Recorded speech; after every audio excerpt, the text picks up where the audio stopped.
Well, hi there. You're with the I'm at Events team for the very first ever episode of This Digital Life, where we talk about kind of the quirks and fun, great, and challenging things about working in social media, certainly, just about social media in general, because it absorbs so much of our lives. So we'll be talking about all kinds of issues and topics related to social media. And for anybody who doesn't know us, I'm Jane. I'm the founder of I'm at Events. We specialize in social media for events. We have all kinds of social media services, but events are really kind of our thing. I'm also a huge craft beer lover, which anybody who knows me knows that about me. Lover of side cuts and undercuts as well. So I'm Tina, and I've been with Jane and I'm at Events for about 2 years now, I think. Yes, just a little bit over. So quite a while now. The things that I like to travel a lot, and from that I've learned that I have a huge love for French macarons. They're like my favorite dessert. And I also like wearing bold lips. Yes, and you do it very well. So I'm Steph. I'm the newest one here at I'm at Events. I've been here for about 5 months now. I'm an avid lover of social media. I was told I was a social butterfly all my life, so I kind of fell into this career kind of perfectly. Natural transition. Yeah, it was a good transition. I'm obsessed with my puppy Walter. We're always together. If you follow her on Instagram, you'll see that. Yep, and you'll always find me with a coffee close, if not in my hand, or close to me. So yeah, that's a little bit about me. That's us. That's the team. But I wanted to sort of start out. We'll talk about what it's like to work in social media and some of the pros and cons and stuff. But the first thing that I kind of wanted to ask you guys, and I know my own experience, but do people get, like, your friends, your family, when someone asks you about what you do and you say, oh, I work in social media, what is their response? Do they get it? Some people do, some people don't. It really depends. When you kind of have to explain it to some people that we do a wide range of things, like from live event coverage, so we're the people there behind talking about the event, answering any questions, coming up with answering any fire drills, from creating content for people. But yeah, there's a bunch of different things we do. So what about you? I know we've talked about this before. You've had stories about this too, about, trying to explain what you do. I think it's a mixed bag for sure. I feel like oftentimes, I think it depends on who you talk to also. Like people who maybe are immersed in it already kind of understand it a lot, but someone who might not have grown up with social media or just even use it in their daily life, they don't quite understand what it is, because I don't think they associate social media with business.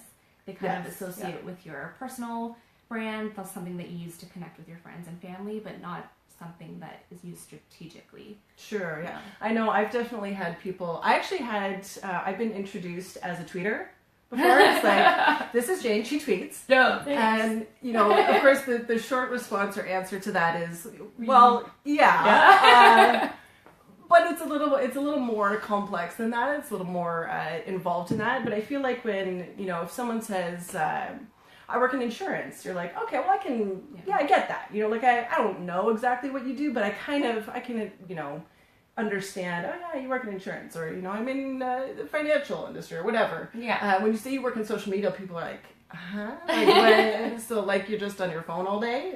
And yes. Yeah, we are. Phone and our laptop, yeah. Yeah. Which actually sort of leads us into another thing, which is, working in social media, you're constantly connected, right? And most of us have our phones with us 24/7, right? Like, we've talked about this too, like not sleeping with your phone or like not having your phone right beside you, but we're attached to our phones now, which kind of means for us that you're working all the time, right? Like you're on call 24/7, and that's kind of taxing in a lot of ways, right? To feel like you're always sort of waiting for the next notification, or like you have to be aware of what's going on. You're just constantly working, which I think a lot of people don't necessarily understand about social media, is that you really are always working, even if it's just mentally working. And I've half jokingly said, I even dream in Twitter. Like, I'll see especially when we're at, I do. I have, like, the feeds are, like, going through my head as I dream, because you're so connected to this thing. But I think that, to me, is something that people don't really get about the job, is that you're constantly on call, right? Yeah. And there are a lot of jobs where, like, there's you've got a lot of structure, you go to work for a certain time, you're there for a certain number of hours, you're done at a certain time, you go home, like that's it. That's you don't really get to turn off here. No. You're always on. No, there's no off. Yeah, you don't get to turn off. That's what I laugh when you have like a family event and everything. You almost feel rude sometimes because everyone can put their phone away, but you really can't. No, you have to, like, something can happen. You don't need to be on it 24/7, obviously, but your phone needs to be close by because there's always something happening in the social world these days. For sure. And that for me, like I've talked about this before, but like setting boundaries for me, you know, if I'm having a conversation with someone, I don't want to be staring at my phone. I don't want to be disrespectful to that person by constantly having to check my phone. So it's that battle of trying to figure out, you know, I need to give you my time and attention. I also need to make sure that I'm checking in, right? That I know what's going on, and if there's anything urgent that I'm responding to it. So it's about trying to kind of carve out those boundaries and spaces, and hoping that people will understand too, like this is my job. Yeah, this is my work, and being on call, like you have to be able to respond. I mean, I think people in my life are pretty, even though they don't necessarily totally like get what I do, especially my family. I'd say like my friends get it more because like I'm out at the events that they're at and I'm working those events, right? So they see it and they kind of get it, but I think my family understands maybe a little bit less what exactly I do. But one of the other things I should say, you can't necessarily see a lot of us, but we're all in pajamas, which is, you know, the typical digital marketer uniform. Yeah, it's a benefit. It's definitely can be a perk of the job. I mean, some days if you don't have like a client meeting, if you don't have, you know, an event, you don't have to be working on site. I mean, why not? You might as well just be comfortable. Yeah. I mean, having said that, we were joking about this before. I don't own adult pajamas. I feel like you guys are much more adult than I am, because you actually own like legitimate pajamas. I don't know why I never got into that. I've never purchased a pair of adult pajamas. So I'm just in my usual comfy clothes. Cozy clothes. Yeah. But you do, I mean, that's digital media, right? Like you can work from absolutely anywhere, which is amazing because it creates this sort of freedom, right? Of like, I can work from home, I can work from a coffee shop, I can work from, you know, you travel a lot. So like, I mean, you always have the option, not that you want to be working while you're traveling, but you can. And that's nice to know that you don't have to, it's not so rigid, right? Mm-hmm. Life isn't so rigid and you don't have to kind of be in this box all the time. 100%. But then of course the flip side of that is how do you create boundaries when you're away traveling? Yeah, when you're traveling, when you're constantly working, when you're on vacation, you know, how do you get sort of those spaces where you don't have to be plugged in all the time? Yeah. For me, I think especially I learned it the hard way. As you do. It's kind of the thing where, like, a really bad habit that I had, like, a few months ago was kind of working in bed with my laptop. And since then, I've definitely stopped that because it's just really unhealthy for you. Totally. With your eyesight, you know, like the blue light that they have, but just also creating boundaries in your space because we don't have a traditional office that we go to. Your home is your workspace. So for me, like now I have like a designated work area that I work at and it's totally removed from my bed. So when I go to my bed at night, it's kind of like that's the separation. Like that's when I don't work. That's when I kind of create that boundary where I have more of a work-life balance. Yes. That is important. I feel like that's something that we can do, like, you know, an entire kind of video on itself because it's very, very difficult to have any sort of balance when you're working all the time. Yeah. And when you are waiting for that next notification, like, you know, you're always accountable to your clients, to the brands that you're working with. So, it can be really stressful and you let it sort of seep into every aspect of your life. Sometimes it's just, you know, inevitable that's going to happen, especially if you're, you know, if you want to deliver, if you want to do something of quality for people, you know, you want to be doing your best for people, you know, as much as possible so that it can really take over. But yeah, and it's, you know, I posted an interview where I was actually talking about this a little while ago and someone kind of commented that, you know, you're talking about boundaries, but what does that look like? And I thought, it's a valid question because it's the boundaries that I set for myself are different than the boundaries that you set for yourself, and that is necessarily the case, right? It's like I don't think it's right for me to subscribe or give a subscription to someone for or prescription is the word I'm looking for of what boundaries should look like working in digital media, because it's also individual depending on everything else that you have in your life. And I'm sure a lot of people have seen the video circulating about, there's a woman talking about work, family, working out. Like you can only pick three. Yeah.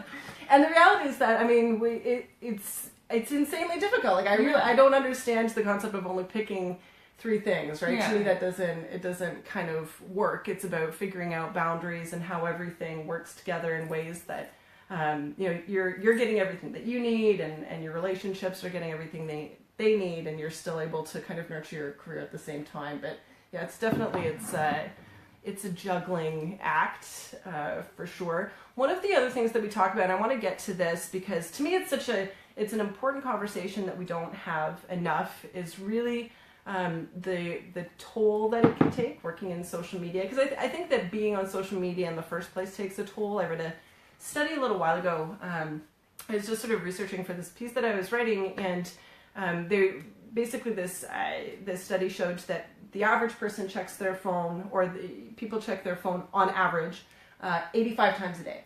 And I thought, 85 times a day, that's insane for the average person. So like, what is that for us? Like how much are we looking at our phones? How many times a day are we checking our phones? Imagine.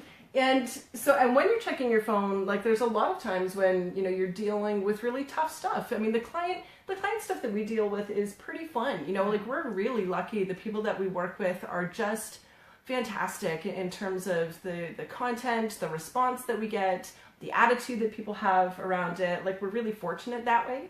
But when you're working in social media and having to know the trends and what's going on in the world, you're absorbing a lot of negativity a lot of the time. And I think, the Trump era of social media that's a whole thing, in itself. That's totally its own thing.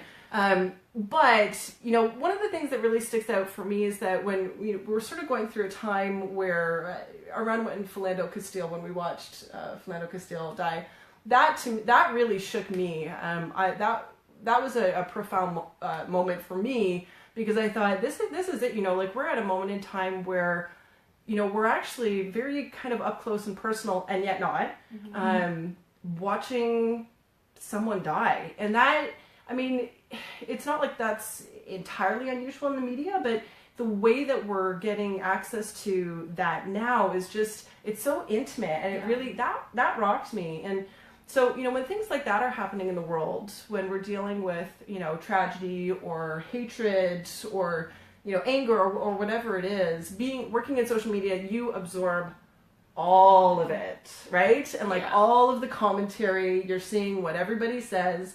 Jian Ghomeshi, that was another case for me of seeing the comments that people were making about that case were not really just about the case. It was also about women in general. It's just very hard to absorb everybody's emotions and anger. A lot of the ugliness, it takes a toll, right? Sure. So this is something we've talked about a lot. A lot over the years. Yeah, and I find that not only is it heavier topics that a lot of times we're dealing with now too, it's also the way that we consume it. So before with TV or radio, you'd be kind of getting news, maybe a day after or a few hours after, but now with social media and with digital, you're kind of experiencing things in real time. So, there's people who are, live broadcasting killings and the bombings, or you're just getting that information right away. So I think for our brains to process that, it's not that's something that's happening kind of almost removed from you. You're almost immersed in it, and you're experiencing it as well. I don't think we've caught up with processing that. No, absolutely not. And so one of the reasons I love talking about this is because I don't feel like we are ahead of it at all. I don't feel like we have caught up with it and the impact that it has on everybody. I certainly feel like working in this industry, nobody's talking about what happens when you work in an industry having to kind of consume that all of the time at maybe a higher level or in more volume than kind of the average person, maybe sort of absorbing that information. You know, what's the kind of emotional toll that takes? And I think you're right. Like it's interesting, the media that we used to consume, it was, you know, at least one step removed. I mean, I think a few steps removed. Sure. Because there's a filtering process, right? And there were ethics and standards and guidelines that would sort of filter the media that we were consuming. And now anybody anywhere can broadcast and post, I mean, anything. Yeah. Right? So we all have, and I've said that so much, I feel like it's almost become cliche that like we have the power to be media now. And that has a lot of implications, positive and potentially damaging and negative. But yeah, for us, I know that, and for me, sometimes the boundary thing has meant, you know, I have to decide not to look up any more stories about this particular thing, right? I will stop right here. That's right. I have to, you know, I'm not going down the rabbit hole because that's really easy to do. And so Jian Ghomeshi, again, is an example of that for me. You know, there's news that came out that he's starting a new show. And of course, there's going to be this whole explosive thing around that, and everyone has their comments again. And I think going through the first sort of like going through his trial, that was enough, you know, and hearing what everybody was saying around that was enough. So the second time around for me, it was like, I'll read just enough to feel like I'm kind of informed on this topic, but that's a rabbit hole I don't need to go down, right? Like absolutely I want to be informed, but I don't want to abuse myself either in the process of just obsessing over, you know, negative information. And I hate saying that because it's like, I don't want anything negative in my life. And that's, you know, I don't mean that, but I think that you have to draw a line sometimes. Yeah. Oh, definitely. And it's so hard because how easy it is to go from one video to another, and you can be looking at something super interesting, super great in the world, and then the link to it goes to something horrible. And it's so hard. It's so easy, just to go down that rabbit hole. Your day started great, and then all of a sudden you found this horrible thing that's happening somewhere, and it's good that we're depressed. It's good to be informed, obviously, but the amount of media and stuff that we are now seeing 24/7 can be really intense when you work in the social world. For sure. Now, the other side of that, and we've talked a little bit about this too, just to kind of counter that, you know, sometimes you're seeing beautiful things, right? You're seeing amazing wonderful stories, people doing heartwarming things, people who are, you know, helping each other and being good to each other. And, you know, there are a lot of good news stories out there as well. I think it's unfortunate that some of those good news stories are, you know, they're used for clickbait. Like I hate that aspect of it. But yeah, I mean, you also get to be exposed to a lot of beauty in the world as well that you wouldn't necessarily be exposed to otherwise. So I think there's that. You know, we've talked about having kind of coping mechanisms, and that one of them is sort of to, you know, okay, maybe it's time to look at the positive, right? Maybe it's time to reflect on the positive stuff that's going on as well. I feel like even sometimes just stepping away from your computer for a bit, because it's hard when we have so much stuff going on and you feel like you're always attached to your computer. Step away, go for a walk. I had a overwhelming day yesterday, and then I just took my dog for a walk in the park, came back, refreshed, and then went back to work, and everything was fine. You just sometimes need to take a step back and not like immerse yourself so deep into it. For sure. And that's, you know, one of the other things that we've sort of talked about is like, we talk a lot about how stressful it is working in social media, and obviously like there are a lot of jobs out there that are like way more stressful. And so we totally have to recognize that, you know, it's not like we're saying social media is like the most stressful job. But I think because people don't understand what you do when you work in social media, it also means that, you know, there is this whole world of like challenges and stress and anxiety that it's sort of breeding. And again, these are conversations we have all the time. Like, you know, we are seeing a rise in anxiety and rise in depression and things like that. And to me, the pace of our lives and the role that kind of social media has in all of that and accelerating our lives and absorbing us, there's an interplay there, right? Like I think those things are connected. So it's definitely worth talking about the impact that it has on our everyday lives. For us, that impact is sort of accentuated, right? Yeah. It's exaggerated. And I think that's worth talking about too, because I don't think digital marketers are talking about that enough yet. I think that it's going to be a rising conversation, certainly. But I feel like we need to kind of put that out there a little bit more and deal with the reality, not just sort of like the cool, innovative side of it, right? Yeah, sure. So I feel like we've talked about so much, and there's so much more to talk about. You know, when it comes to working in digital media and just the impact that social media has on our lives, there's so many different directions we could go with that. There's so many different things that we could talk about, but I think we should leave it at that for today. Yeah. And next week we want to talk about some of our social media pet peeves. We all have them. Yep. You definitely have them too. So feel free to leave some of your social media pet peeves, things that people do online that just tick you off. Like, I wish people would stop doing this. I have plenty of them as well. And so we're going to be talking about social media pet peeves that we have next week, so tune in again. Have lunch with us on Tuesdays at noon. Come join us. Come join us for lunch. Thanks so much for tuning in today, and we'll see you next week. Yep. Bye. Bye.